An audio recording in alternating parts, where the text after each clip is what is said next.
समय के सर्वश्रेष्ठ उपयोग का 7वां सिद्धांत, पार्किंसन के नियम का लाभ लें।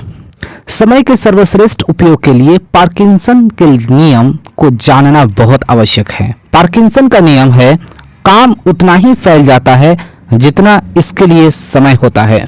इसका अर्थ यह है कि हमारे पास जितना काम होता है, हमारा समय भी उसी के अनुरूप फैलता या सिकुड़ता है। यानी अगर हम कम समय में ज्यादा काम करने की योजना बनाएंगे तो समय फैल जाएगा और वे सारे काम उसी अवधि में पूरे हो जाएंगे। दूसरी ओर अगर हम उतने ही समय में कम काम करने की योजना बनाएंगे तो समय सिकुड़ जाएगा और उतनी ही अवधि में हम कम काम कर पाएंगे। इसलिए समय के सर्वश्रेष्ठ उपयोग का 7वां सिद्धांत है, पार्किंसन के नियम का लाभ लें। लक्ष्य जितना बड़ा होगा, उपलब्धि भी उतनी ही बड़ी होगी। एक दिवसीय क्रिकेट मैच का उदाहरण देखें। जब पहली टीम द्वारा निर्धारित लक्ष्य का पीछा करती है तो इस बात से फर्क नहीं पड़ता कि उसके सामने 50 ओवर में जीत के लिए 225 रनों का लक्ष्य है या 275 रनों का।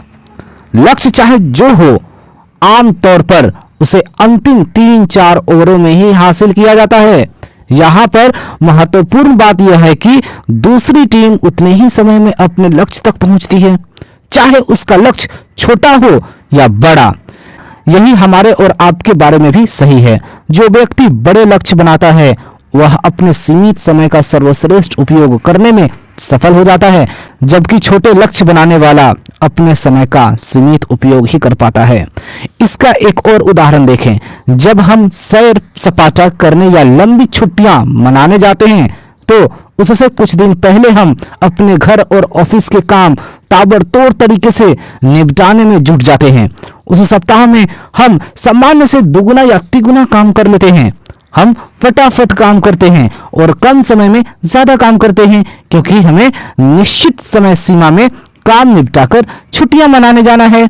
हमारे पास समय कम होता है और काम ज्यादा, लेकिन चूंकि हमारे सामने स्पष्ट लक्ष्य होता है इसलिए हम उसे हासिल कर लेते हैं और यह पार्किंसन के नियम की वजह से संभव हो पाता है। काम की प्रकृति से भी समय के फैलने या सिकुड़ने का संबंध होता है। जब किसी काम में हमारी रुचि होती है तो वह काम जल्दी हो जाता है। दूसरी ओर जब किसी काम में हमारी रुचि नहीं होती तो वह देर से होता है। इसलिए यह कहा जाता है कि वह व्यक्ति सौभाग्यशाली है जो अपने काम से प्रेम करता है, क्योंकि वह कम समय में ज्यादा काम कर सकता है, ज्यादा अच्छी तरह से काम कर सकता है और इस वजह से ज्यादा सफल भी हो सकता है। जय हिंद।